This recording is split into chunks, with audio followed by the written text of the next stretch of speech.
kefir, we love kefir because it is so, I just said kefir.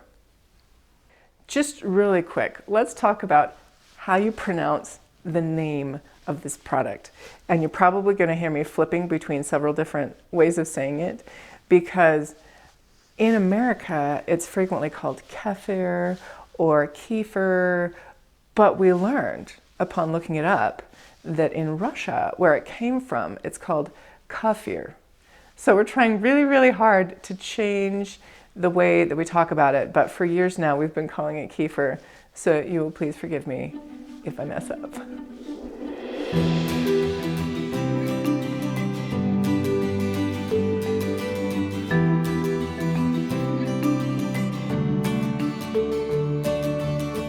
Kefir comes originally from the Caucasus Mountains in Russia, that area, and it's different from yogurts. Yogurts have bacteria, the culture's living free-floating in the milk.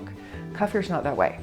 Kefir, they're called grains, but really what it looks like is kind of a squishy cauliflower, white squishy cauliflower.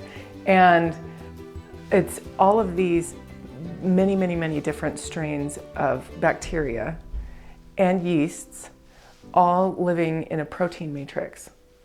And that makes it a really stable, safe culture. Because if you happen to have the cultures get attacked by a bacteriophage, it's only a surface phenomenon.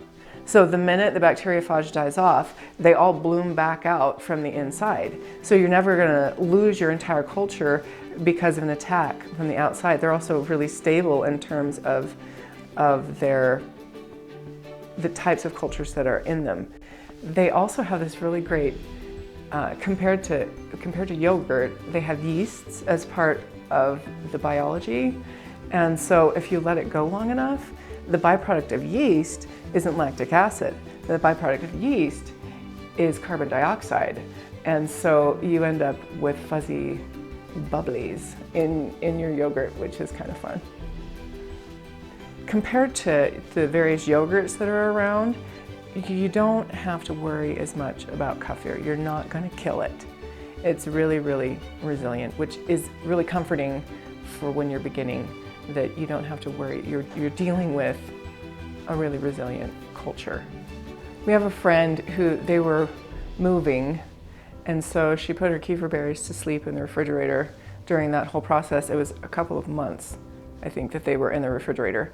And then the time came to resuscitate them, and initially I thought, oh, these puppies are probably not alive, but we'll give it a shot.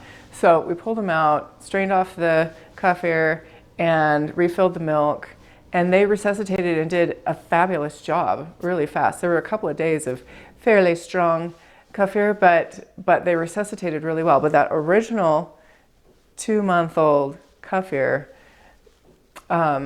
we tasted a little bit of it, and it was definitely kefir. I could tell that it was still good for me. It was probably the most probiotic-y, amazing kefir I've ever drunk, but I only drank a tiny little sip because it was, wow, way more than what I normally want to drink on a regular occasion. So, we love kefir because it's so alive and energetic. It has so many different strains of bacteria and yeast, and it is the king of cultured milk probiotics.